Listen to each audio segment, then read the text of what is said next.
Hello and welcome to this video. What is music?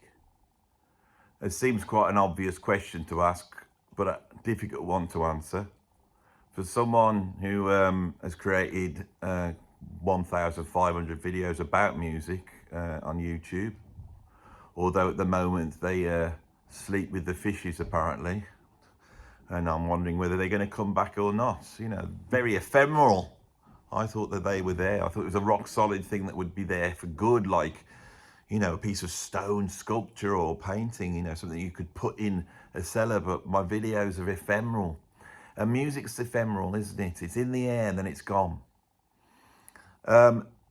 So whilst I'm in this space where I'm not having to create clickbait videos, I thought, let's do a couple at least that not only gets into the deeper philosophy of music, but also perhaps explores some of the fundamental things that support our perception of what music is and put that under question. Because for me, that's fundamentally the problem with cultural thought. Cultural thought is always based upon an idea, a philosophy, a view about the world. And of course, these views are very valuable, but they are very seldom objective and absolute. They are humans' views, you know. And of course, this seems so obvious to us that if you try and state anything objective about music and the quality of it, then people say, well, no, it's just your opinion. But of course, if it was just our opinion, there would be no use for music, because music doesn't work like that. Music has an effect on people and it brings people together. It's communal. I think if you went to some ancient tribe that was sat around some sort of drum choir involved in rituals that related to their surroundings, those rhythms and the sort of polyrhythms and the things they're expressing, it's not subjective. Everybody's part of the same experience. And I think that's about as objective as we can get as human beings. There is an objectivity, but that objectivity comes from the agreement of lots of people. Now, the trouble with the agreement of lots of people is it's popularist, and we can see the effects of that at the moment on our political world. But also, it stops new ideas emerging because it becomes an orthodoxy.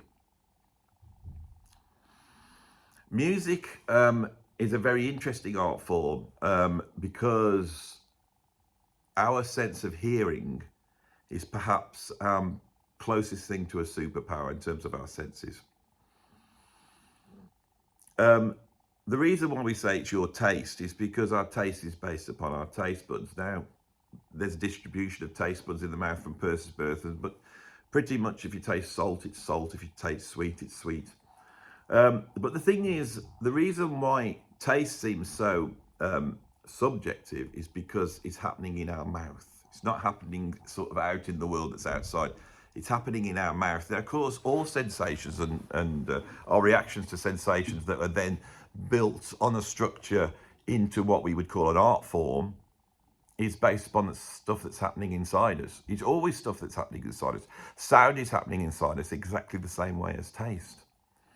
In fact, even more so. It's even more deeper inside us in a way. So taste is happening in our mouth. And of course, some people don't like certain tastes and other people do. And that's a sort of definite thing we could, you know, go, that is a thing. They don't like Marmite, but that person does. And if you don't know what Marmite is, then it's best to stop the video now and go and have a Google. So there's a load of questions there for me, and these questions have always interested me since I was a very young man. My initial attraction towards painting rather than music was because there was a conceptual aspect of painting, especially in modern art, and I liked that aspect as art as much as I liked the sensational aspects of listening to an incredible solo by a brilliant musician. What is the art saying about the world? Is it making a point? It's quite hard for music to do that because when I say sensational, it's built upon sensations. The story is always a structure that we put on the world. In music, is most obviously the lyrics or the lyrical content of a song. Even putting a voice in that is wordless focuses the meaning of music more. But I can remember as a young man watching Fantasia, and at the beginning of that film, them talking about absolute music. This is music you just experience. It's just raw experience, right? And of course, that's where we start, I suppose. I could spend the whole video, and there's a part of me inclined to do so, in just examining what the questions are before we even start to get to the answers. You know, when we listen to a piece of music, it throws up a lot of questions. What are those questions? And because music is so ephemeral and so sensationalist, those questions are difficult even to ask. Because fundamentally, we're trying to explain our experience. And that might be the key to understand what music does. So if music provides very specific sensational experiences that are linked to emotions, right? Of which they can be at the same time objective and subjective. I think that is the answer to how music works. So shall we park that? And I'm now going to forget about that concept, and I'm going to go right back to the beginning. And by the beginning, I mean the beginning of everything, and work it through forward until we get to the emergence of music and have an imagine, because this is about imagining why music came about. Now, Frank Zappa talked about a theory he had called the big note. The big note is the note that everything, totality makes. It's this one huge note, and that note's made up of all sorts of different notes, a bit like a huge overtone series. That idea is worth parking as well. Remember that idea of Zappa's, that you've got this one big note and then there's all these little notes. So that somehow describes the structure of the universe in a sort of a way. And so the beginning of the universe, even though there was no one there to hear it, and there's no implication that sound was even a thing that existed back then, we have decided to call the beginning of the universe the Big Bang. Big because it's really big. It's about as big, although ironically, when the Big Bang first starts, it's like, it's absolutely tiny, but it's all matter, but in a tiny space. So how can you have all matter in a tiny space? Because that tiny space there's nothing outside it. And it expands, it's like an explosion. Now, I don't understand this from a physicist's point of view, but I'm hoping that that idea of the Big Bang relates to a bang. Now, we have bangs in music, and I'm a purveyor of those sounds because I'm a drummer. The idea that there is stasis, nothing, and then you suddenly whack a drum, and the drum vibrates and it throws out all these waves into the world, and they bounce against walls and they ricochet back, and it creates this sound, this great bang as things emanate out. And as they emanate out, they travel into chaos, and they eddy like water splashing, you know, all of that sort of idea. Well, I'm hoping that even in the description of the Big Bang, we could use music to try to imagine what that is. It's the emanation of this stuff. Waves or particles, which of course sound waves are both, aren't they? So these things flow out, and in the eddying and banging together, clumping together, we sort of have the beginnings of our universe formed, don't we? And eventually, I say eventually because I've got no idea whether it's billions of years or seconds, but you know, at some point we get hydrogen atoms, we get the atom, and that flaps around, and there's a thing called gravity. I don't understand any of this. I wish I did, but I like talking about it. I like imagining all these particles now, they're all flapping around, they all clump together. Then they really start to clump together, and then they start to fall in on each other, and then the hydrogen atom falls in on each other, and then it suddenly bonds and becomes a helium atom, and a photon flies out into the universe. This other thing now flies out, light. Light, let there be light. And at that point, the universe lights up, you see. Now, to us humans, we have no understanding of that, but we do have the idea that we can open our eyes and see. That's the first thing you want, isn't it? Nobody wants to lose their sense of vision. You know, I would much rather lose my sense of hearing than the sense of vision, even though my whole life's been music. We see things, and I think From a human point of view, seeing things is about measurement and quantity and what is the world and how far does it go and when does it end and when does it stop and can I reach that thing and grab it, can I stick it in my pockets, where in my pockets? That's what seeing's all about. Now, of course, art, whether that be anything visual, is human beings looking at things they see, and then they literally put a frame around it. This is another idea that comes from Frank Zappa, that as he described, if there's a crack on your wall, there's a crack on the wall. But if you then pin a frame up and put a frame around that crack, then people go, what's that? And they look at the picture. Was that a picture of a crack on the wall? No, it's an actual crack, isn't it?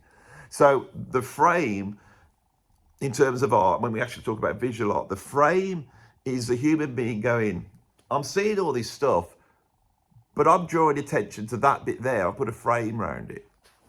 Why did you put a frame around it? I don't know. Well, which bit did you put? Oh, I can see your frame. So now his mate's looking at it. So the frame is purely for someone else to look at the crack and go, I can see the crack. You've drawn attention. Why have you drawn attention to that? I don't know.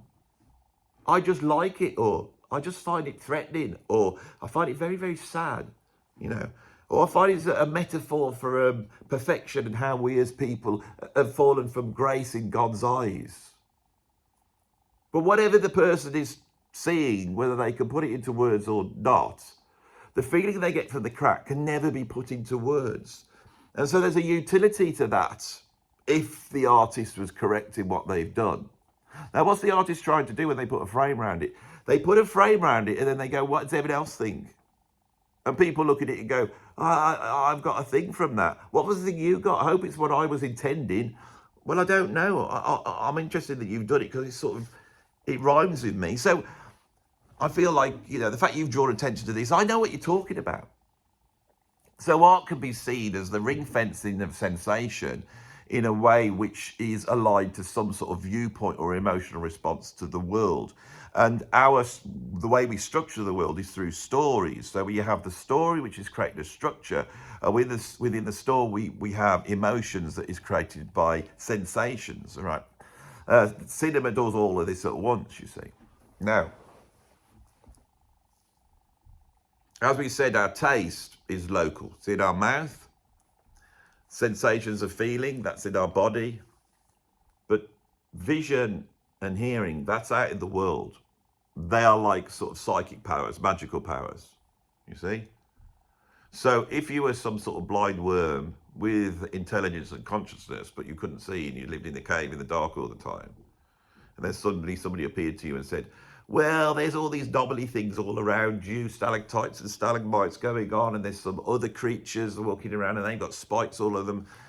To the blind little worm, that would be miraculous and spiritual, and it would be like, what are you talking about?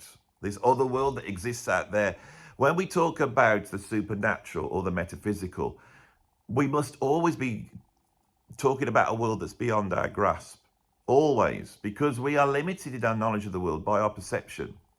Science is the attempt to expand our perception. It's to be able to look above something or around the side of something, or closer at something, or longer distances. Science is an attempt to see more. Art is an attempt to catalogue the emotional aspects of what we see by putting frames around it and going, what does that mean anything to you? Within the context of this story in which we live in a story, don't we? So we have these sort of two magical senses, vision and sound. Now, sound to me is even more magical than vision, because my vision is focused in my head and what's in front of me. I have no idea what's going on behind me. Well, I do, because I've expanded it, because as you are aware, I never look at the camera, do I? I always look at myself when I'm talking, and I look at the time actually, and I watch the time passing while I do the video, and I'm 14 minutes 26 as I say that. So I'm watching that and I can see what's behind me because this camera is expanding my perception in a way. But normally we can't see what's behind us. We can only see what's in front of us. If there's a wall in the way, we can't see beyond that. If something is in the distance, you know, we can't necessarily see that because things are in the way, it's far away, all these types of things, you know. Our vision can see the ancient light of stars, finally reaching the earth. So our vision, in a way, that's a superpower, isn't it? Is the fact that we can see so far in certain circumstances that we can actually see history and the passage of time. That's profound, isn't it? That's profound. Because of course light is this thing that started, early on in the history of the universe, and is there propagating itself through space. It's a certain thing. Sound's not like that. Sound exists on the earth. We have an atmosphere, and when something bangs or clangs or vibrates, because the atmosphere is actually made of particles, it vibrates those particles. And if you imagine the air particles a bit like water, obviously if you bash water, ripples go out or waves go out, emanate out. If you get in the bath and you say got a plunger at the one end and slowly went up and down, you might find something where you start to see this repetitive rhythm, and those are notes. That's what notes are. They're waves set up that are sort of static in their repetition. Okay? But sound has magical qualities to us because it does go through walls, it does go round corners, and it does come from behind you. And when the thunder claps, we hear something that is emanating from somewhere we can't see. So thunder always seems like it's emanating from the earth. It seems like it's coming from below. Whereas lightning seems like an act of God that's coming from above. You put those two together, and thunder and lightning is in essence the sublime. So this propagation of sound waves that's actually happening on the earth, creatures start to evolve, and I don't know why they do this, but they evolve receptors for light and receptors for sound. It's useful. Some dinosaurs put his big foot down. There's sound waves that are going to travel through, and if you're a little frog there, you can then hear that sound, or even pick it up through your feet, perhaps. And there's an aspect where music, on a lower level, is a body response that comes up from. That's another thing. We won't get into that yet, but park that, right? So the dinosaur and the frog is going, that sounds bad, that sounds good. Now, if you are somebody creeping through the forest, if you imagine we're doing that, we're creeping through the forest now, and we know the forest is full of threat, and we're looking around, but if we were to hear behind over here something like, our hackles will, it's terrifying. It's terrifying. There's something there because our ears are designed for that. I'm walking through here, I don't want to fall down things. I'm probably looking for a monkey to shoot with my bow and arrow or whatever I'm going to do, But I heard something from around there, When you feel like you're in any sort of environment of threat, sound becomes terrifying, absolutely terrifying. Last night, I was lying in bed, it was dark, it was really late. And this bloke comes along, and I assume this is what happened, and my window was open, and he was sat underneath my window whistling. But he wasn't a great whistler, and maybe because it's the middle of the night, he didn't want to do it too loud, so he was sort of going.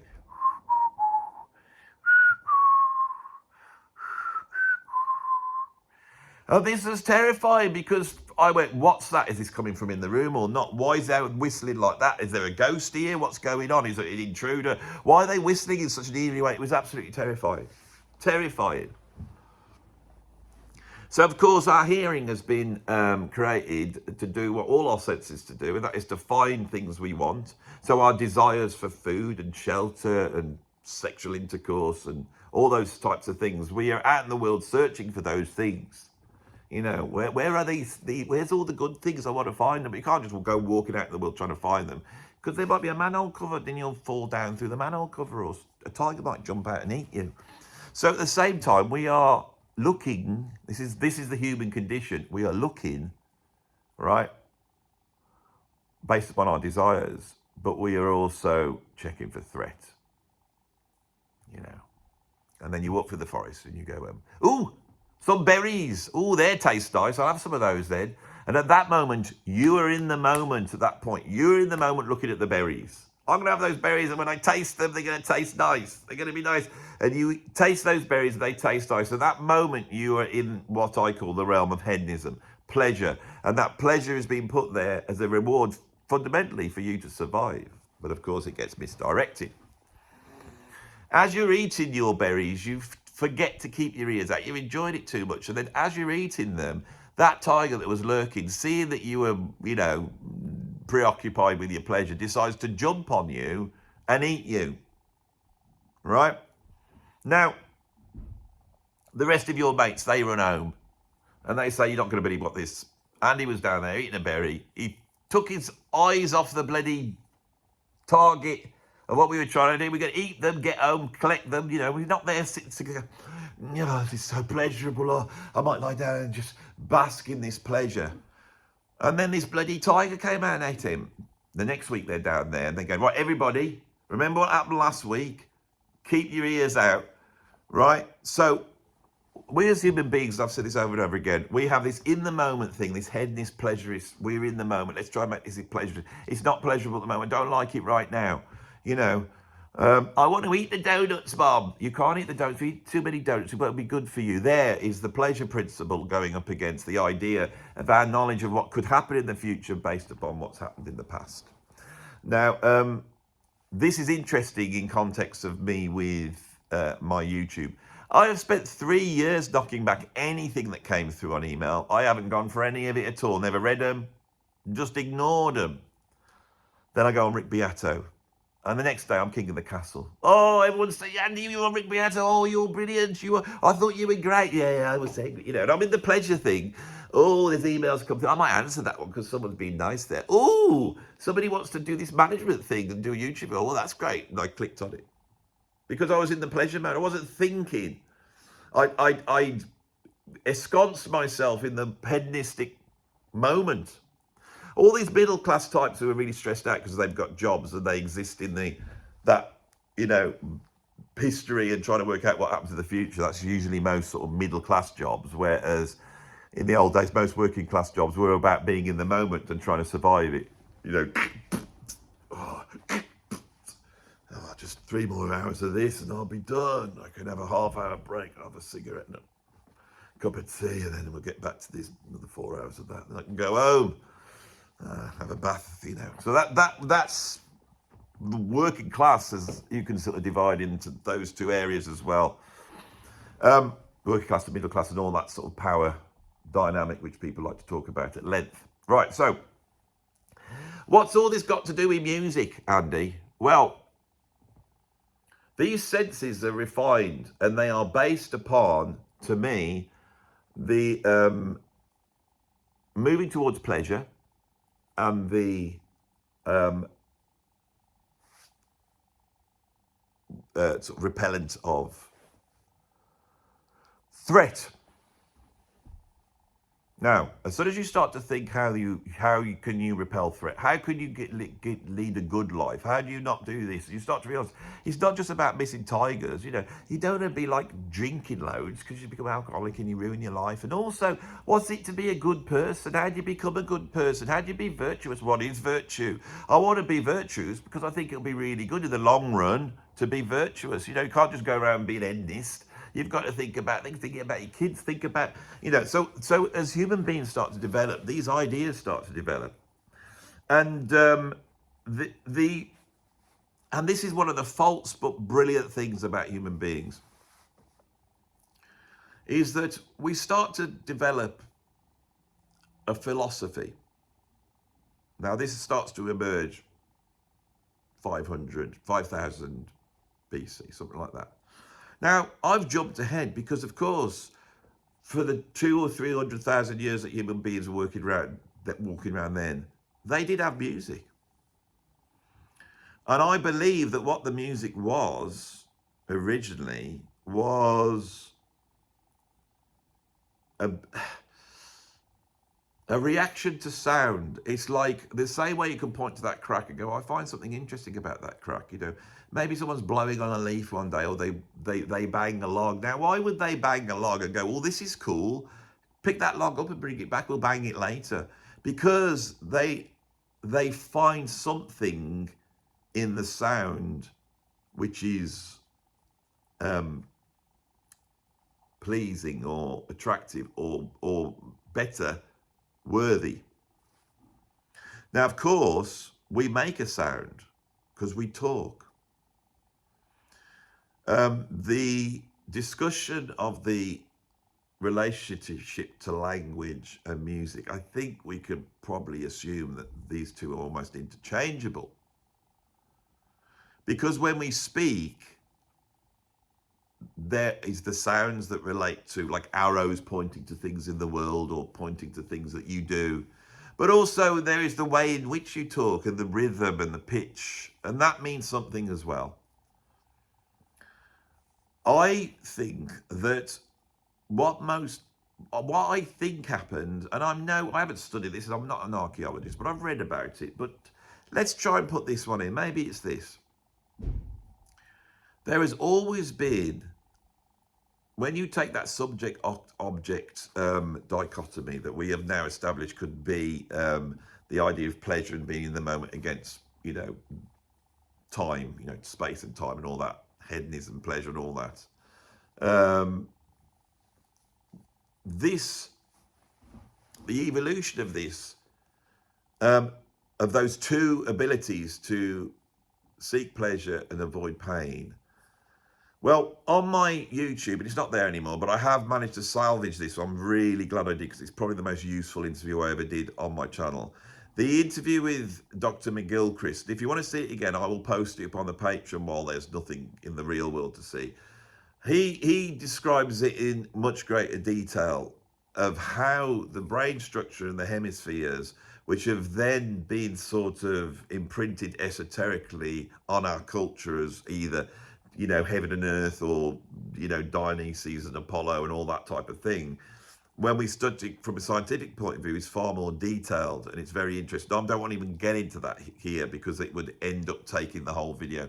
And we're about the halfway mark, and I'm just on the point of sort of establishing the sort of developer music at its source and what it meant to people and why it was worthwhile.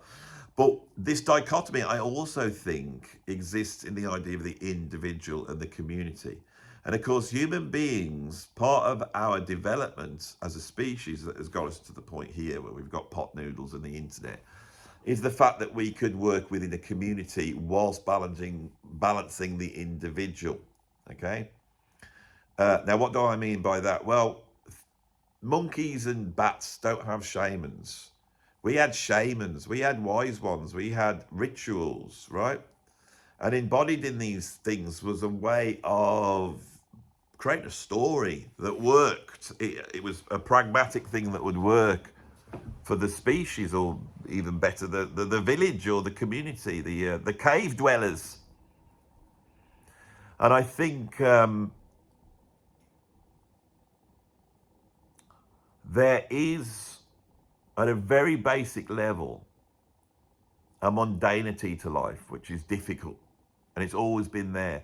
And when you don't have the technology and civilization we have, life becomes incredibly mundane, For all the excitement of going out on the hunt, which we always describe when we describe our ancient cave-dwelling sort of ancestors, most of it must have been quite tedious stuff that they had to do. And of course, we enter a sort of agricultural age for millennia.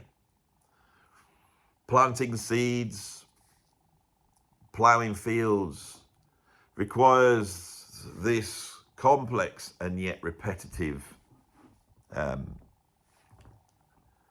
being about us to do. Now, this relates to everything we do as human beings. Our movements are all circular. So as a baby, when we're born, we look around and we have in us, I think, genetically, the desire to walk like everybody else. So, toddler gets a certain age and they spend their whole day like, I'm going to try and walk, I'm going to try and walk. Gross motor skill becomes fine motor skill as they try and do these repetitive motions until they nail them. And the body learns through a sort of cognitive process and creates a sort of neural map in the brain, which is then walking. And then you can perform this action of walking and maybe even running, which is even harder than walking, I imagine. But both of those are immensely more complex than playing a musical instrument or doing anything like that. And yet we all learn them because that motivation is built in. When you walk down the road, it's repetitive and circular, okay? The amount of times, if you notice this, if you have the radio on and you'll sit there and as you park up and you've got the radio on, you'll notice that the radio, these pop music's there, is designed to be at walking speed, and everyone around you is stepping in time to music that they can't hear that's playing in your car. And as you watch them walk down the road, unless they're interrupted by something, they will carry on down that road smack in time. When I was a drum teacher and I was had people who couldn't play in time, and people say you can't teach time, I thought, well, you can. It's just their story of what time is wrong. And what they were doing is they were trying to look at it while they were feeling it, and they'd stop looking at it. So I used to get them to walk upstairs while clapping. It's very hard to walk upstairs and clap out of time because that person does know time because they can walk, okay? So when you start to apply that to things that aren't genetically wired in from a motivational point of view, like sowing seeds, ploughing fields, making pots, doing weaving, or whatever it is that these people are doing millennia before civilization emerges in 5000 BC, there would have been in the person's mind this idea of how do I recognize when I'm doing this correctly, right? And this is happening on a subconscious level, not conscious level. But if you're trying to learn a skill, you'll become aware of this. You're trying to almost like jump on a horse, which is you're trying to get, and you're trying to feel it, but you can't get into it. And you practice and you can't jump on it. And then you look at someone else and they do it really well. Well, that idea of quality, the idea of refined movement, okay?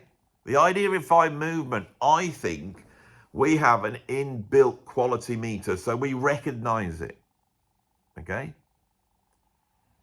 So imagine two people are walking down the road. One's awkward, they got a bad leg and they're hobbling down the road. But the other one is like the coolest guy in the world, and they just walk in a really cool way. And you look at them, you can recognize the difference. I think that quality measurement of quality circular movement is the beginning of music, actually. That's what I think. I think that's where it starts. It's low down. It's about how we move. And so people who would be out doing agricultural things, they might get into sort of, maybe they got a drummer there that would start banging stuff. Maybe you bang stuff together. Let's all do it together. We're in a community. If we could just go across this field together and forget about the mundanity, but get into the swing of it. And I've got this big, scythe, and I'm going, picking that side down, sweeping. You go down with your mates, and you look at it, and you go, everyone get together, so we can go and sweep. And sweep, another sweep, you got to get the sweep, and it's like a big sweep, and they all start doing it. It's a sweep. And now I'm thinking, this is interesting. We got into triplet time, but that triplet feel might help in feeling what it's like, as opposed to the sweep. A sweep. Oh, that doesn't feel right. Now, of course, most southern hemisphere rhythms are triplet based. And it has been said that people in the southern hemisphere talk in a triplet-based rhythm, whereas us in the sort of post-industrial Western, we're much more like machine-like, and we speak like this. It's all about that. I'm going to go to work today and see what I can do. I'm going to go and probably go and hide inside the loo. I don't want my boss to know I'm not doing any work. It's all these rhythms, and of course, rhythms must start before notes. It's rhythm, isn't it? Let's come on. Now I was doing straight there, which is very modernistic. It's very 20th century rhythms. Let's get a shuffle in there.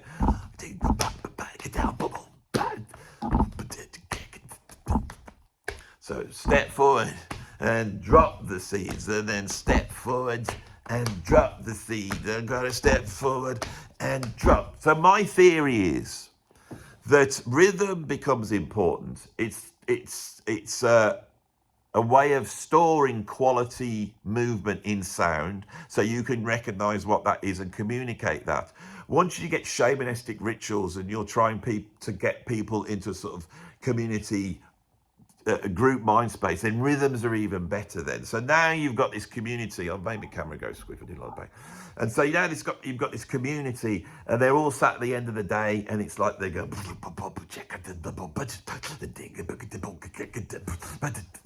they're all there, the shaman's doing all that, and they're drinking whatever they're drinking, hallucinating, the animal spirits are coming out. So rhythm starts first. Now, notes are out there, you know, some of the earliest instruments are flutes. So people will then pick the flutes up. But this is something we miss in the modern world in terms of music, that we see melody as being separate from rhythm and notes being somehow more important. We'll get to why that is. But the fact is, once you got a note, you go, and I think the note is almost like the voice. It's like putting words in there.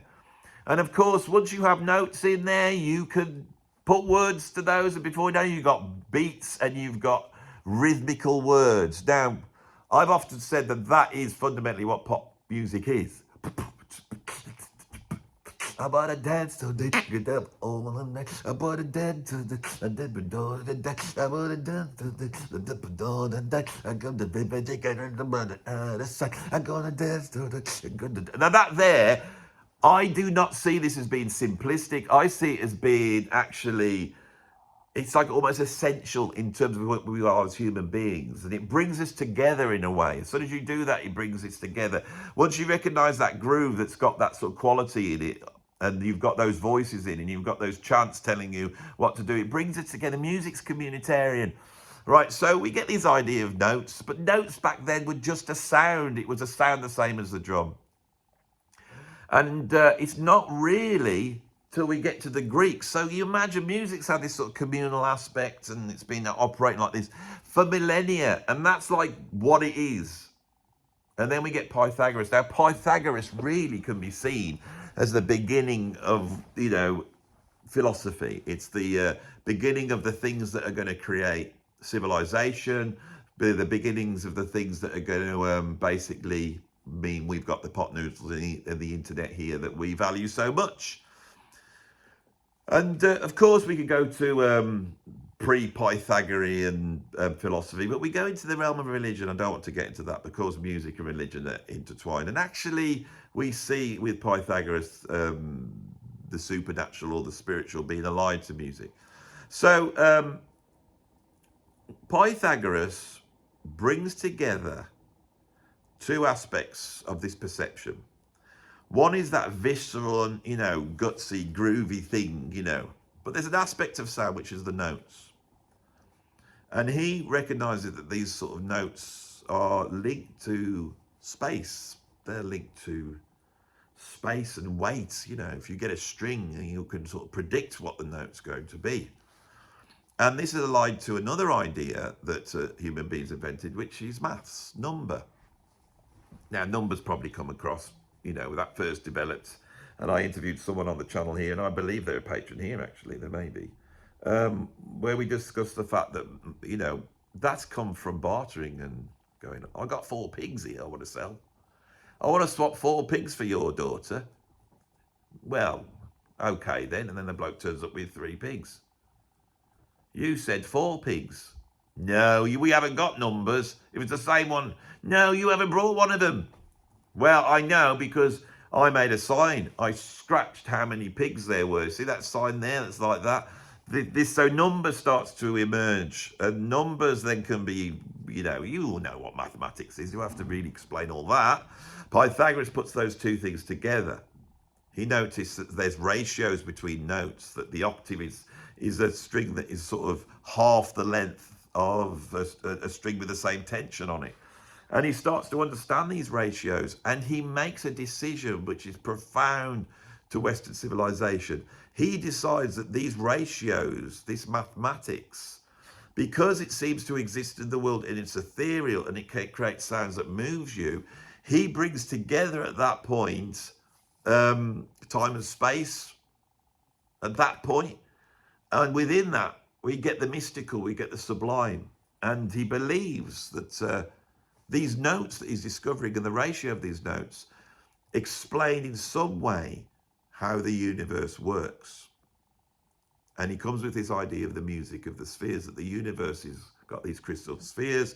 They make this some sort of unearthly noise. No, it's not noise, unearthly music that is harmonious. And in studying that, you understand the structure of the universe. Now, he's not far off, actually, in that if you think that's what you're going to do and you start doing it, it really creates philosophy, and it creates science, and it creates investigation in a certain way. It allows our hearing, our perception. It basically takes notes and uses those to look deeper into the universe. But also, there's an emotional aspect to this. Now, the Pythagoreans, they believe that although this is a mystical thing, they didn't like the emotional aspects of the notes. And so although they were exploring harmony, they would not play the notes at the same time because they thought that was too hedonist. Really interesting this is. He starts off the idea of philosophy. Philosophy goes through a sort of process. Just before Plato and Aristotle emerge, before Socrates emerge, you have these philosophers who have taken the looking at the world and they're onto it. They've realised that there's substance, Democritus thinks that there's atoms. He's aware that the air is made out of atoms. And they start to put the foundations for the sort of materialistic view of what this is, which has been such a benefit to science, to see it in that way, and to have a belief that this material that we are looking at, that we're experiencing, that it is uniform. So if we observe something here, it will be also happening over in Glasgow or on the moon. And that presumption, even though the scientists believe they're completely objective, that belief they have is that's their God. That is their absolute, that is the unifying factor that brings the universe together, is the fact that they believe their laws should permeate through the whole universe. That's another discussion, and I probably haven't explained it well there, but it is something to think about sometimes if you want to go mad. Right, so this idea of music emerges, that there's a relationship to the cosmos, to God. The notes start to emerge. The notes can be organized in a certain way. Now, everyone's been organizing notes all around the world, but it starts to also create this idea of an absolute organization of notes. These are the notes based upon the overtone series, based upon our strings and halvening and quartering them and all these ratios and all these things that seem to be there. The notes are actually out there. They're not subjective. It's true. The notes exist. Every single sound has an overtone series with those notes in. Those notes exist, and there are ratios, and they do point to something that, does it exist in the universe? This is the thing. Music is mystical because of these origins. It's far more complex than saying, I found a stone today and I thought it looked nice and I put it on, brought it home to the cave. Yeah, we've got loads of stones here, but not like this stone. That in a way is easier to grasp. Music's not, and this history that I'm now focusing entirely on, this sort of Western history of music, but we could look at Indian classical music and see a similar idea emerging there, which is fundamentally the revelation of the universe, the revelation of God's work, the revelation of order, emotion linked to order. Music, of course, has this deep down thing, we can bring everybody together, they can all start rocking, but if you then combine this with this idea of ratio and order and notes, and you put those together, it seems to do something which is incredibly mysterious. And it brings together these two aspects that seem to point to something which is higher. It's like emotional, but it's higher. It's on a higher level. It's spiritual. Okay? I put a video out the other day where I talked about my predicament having no YouTube and where I'm at. And when I got to the end, where when I did the video, I was just saying, if you could pay me some money and try and keep me going, and I don't want to not be able to pay the mortgage, got to feed my kids. And I'm just saying it like this. I've got my tongue in cheek in a way. But then I got some stock sad piano music, put it underneath. And as soon as you see that, you see these two things come together, and the feeling in you will be, oh, I really should give Andy some money. Because that music being there, and I even put a thing up, I've said this music is there to make you feel sorry for me. This gives you an idea of that there, in essence, gives you an idea of what music is in terms of its form. So, I could now go on through a potted history of Western music. I could try and talk about the difference between sort of African music, Indian music, gamelan, Chinese music, We could get, and the thing is, this is what the channel's there for, is to have these discussions. And the fact that I'm not having to create clickbait means here I am trying to lay the groundwork. So you go, oh, these discussions are actually quite interesting. Yeah, once you see it in this context, it's nice to look at the history of music, but what is everyone moving towards and how are these things crossed over? Right, and you'll see there's this idea of really emotional music, whether it be groovy, funky music, or whether it's the blues where the notes start to go away from those Pythagoras ratios and they're more like people talking or screaming, So there's a hedonist aspect of music, that's emotion.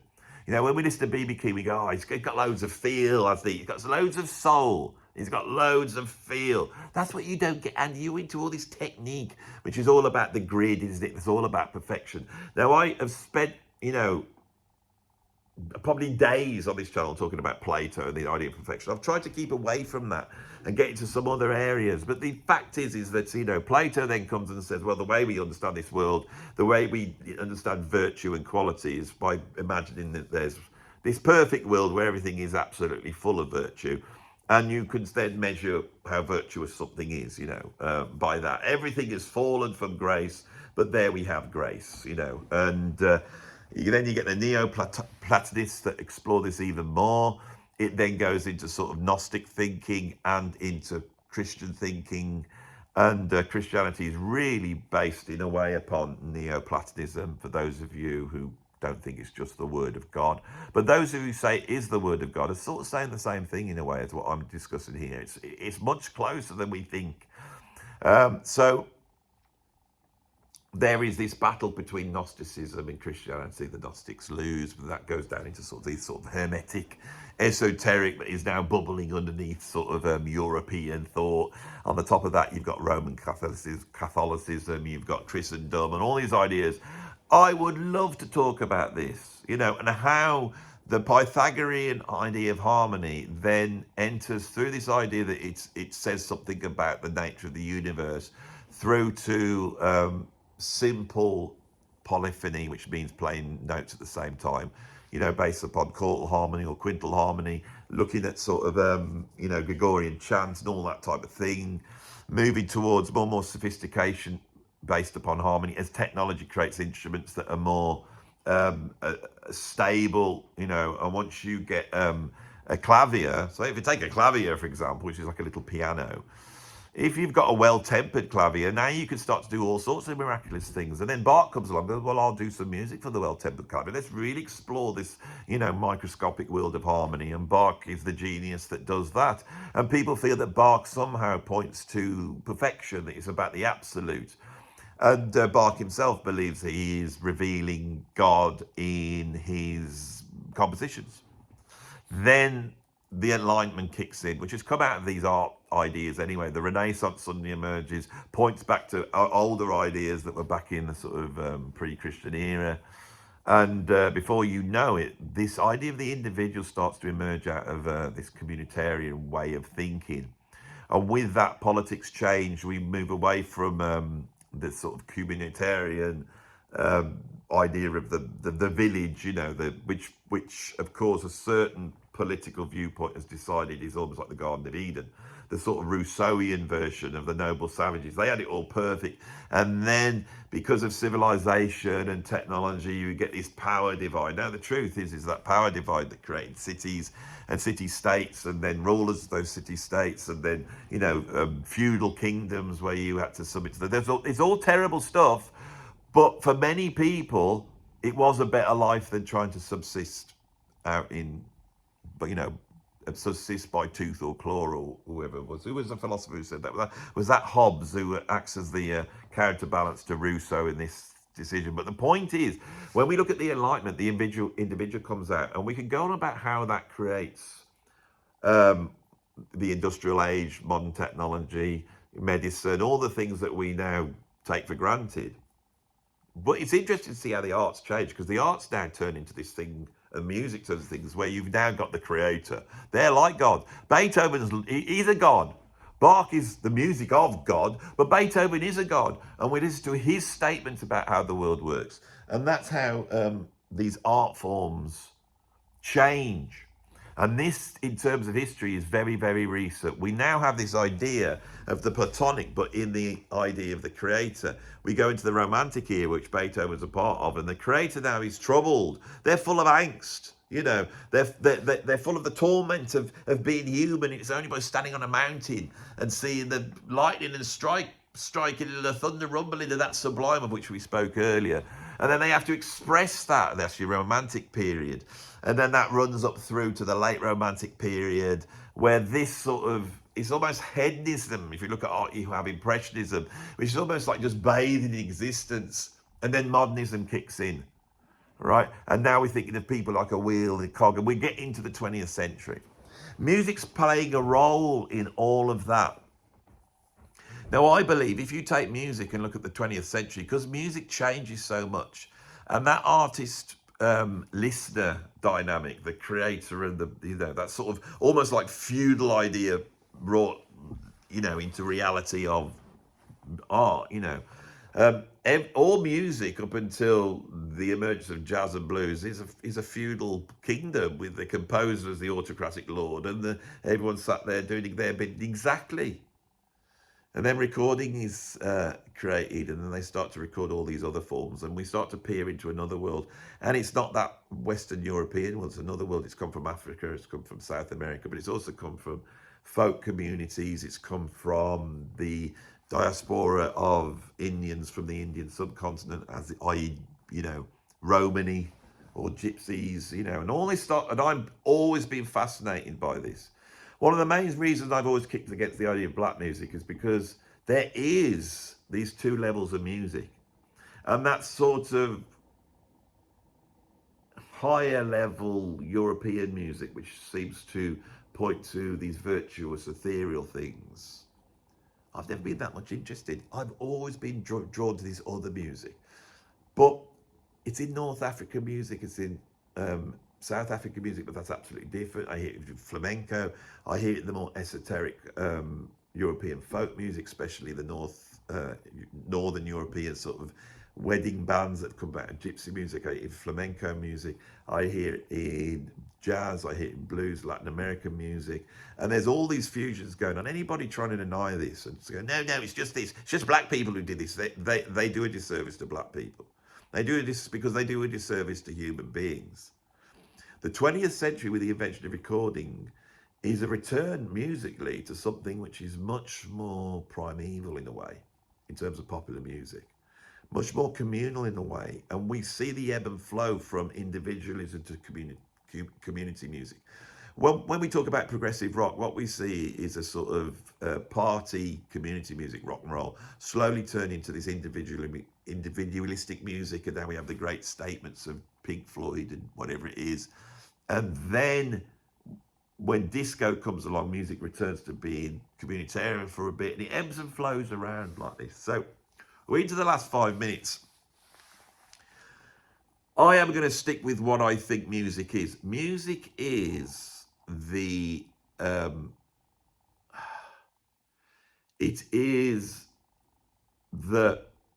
when a musician makes music, they have a goal they're trying to do. They are trying to balance the grid, perfectionism, how things should be in order, these higher things that go back to Pythagoras, that Pythagorean view of sound, which emanates through Western culture.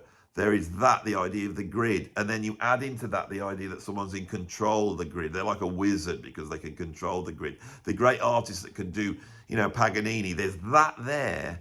And then there's this other primeval emotional thing, and anybody could do that. You just jump up and start dancing and moving all around, bang the drums, you know. Let's have a drum circle for middle class men that feeling, you know, too bound down by their platonic, you know, sort of Pythagorean world, and they can all jump together and think they're back in a cave with a shaman, you know. Although they're experiencing that much of that. So recording, because you have to remember that this grid-like view of music was capitalized in the West, in European classical music, in the written music form. the simplification of sound into things that are sort of predictable, so a composer can organise them in a certain way. And then recording comes along and suddenly the primeval emerges. It was always there. It's there in all folk forms. Believe me, the idea that, you know, African Americans had some sort of special folk form in America that was more special than anything else. No, what it was, the thing that made it so special, it was mixing with all sorts of other music forms. You know why? Because that folk form that the African Americans had was not bound by tradition because of the history of African Americans. You try and explain this. This is so difficult to explain to people. So we see this in really at play in the history of popular music, in the history of jazz, in the history of classical music. There is these two things, and you are trying to find a point. And every musician that feels the world a certain way is trying to create music which adheres to the grid somewhat. It's nailed somewhat, you know. It's not just a screaming loads of notes. You can do screaming loads of notes. They did it with free jazz musicians. Did it. Hendrix did it. You can go all the way over to hedonism if you want. And in the right context or cultural story, that is of value. And at other points it isn't. And so we see this ebb and flow, and people are aware of this idea that pop music becomes simple and it becomes complicated. You know, that there's a sort of natural cycle to things. I believe that pop music, which has become unbelievably simplistic because of the use of computers and machines, and that's happened at a shift in the cultural epoch, which is going on at the moment, or shall we say just a shift in the cultural climate. So that is now being exposed as not being that virtuous, even though it came out of the idea of virtue and things being perfect in music. So music for us, I think, is extremely strong in terms of its sensational aspects, and there's a magical aspect. Music has an ethereal, sort of mystical aspect to it. And when a musician is good, the reason why they seem almost like a shaman, I mean, these people can be rotten people, but we still want to just bow down and respect, you know, your Princes and your Jimi Hendrix as being almost like wizards in a way. I want to be seen like a wizard. This is the whole thing. And I sort of lampoon that, you know. There's so much in this video, but the point is, as I get to the last, you know, few minutes of this hour, music is very emotional. It points to something very primeval, but it balances that with something which is very ethereal. So we see the sublime balance of hedonism and perfectionism, right? Or we could say that as sort of emotionalism and the grid. We're seeing that being balanced at a point with it is very strong emotionally. Films, stories, you know, everything that is art does this on some level, but music does this on an emotional level. So it is just naturally hedonistic music is. And so we see a very sublime, emotional, deep-reaching balance in the great music, whether that's Bach or John Coltrane. So I have tried to describe what music is. I've spent an hour. I haven't really explained what it is because you can't. But what I have done is try and lay the groundwork of a way of thinking about it. And I hope some of the stuff I've said has made you think, oh yeah, I've never thought of it quite like that. What's my point? Music has a massive importance and utility to society. That all the way through this, the very shaping of everything around us has been encased it somewhat in revelations that happened in music. So music is unbelievably important and unbelievably valuable. And in pondering my situation with not having a YouTube at the moment, I realised the views aren't important. I thought they were. Chasing subscribers isn't important. I thought it was. All the things of being fame and being on Rick Beato and all the stuff that the other music YouTubers do out there is not important.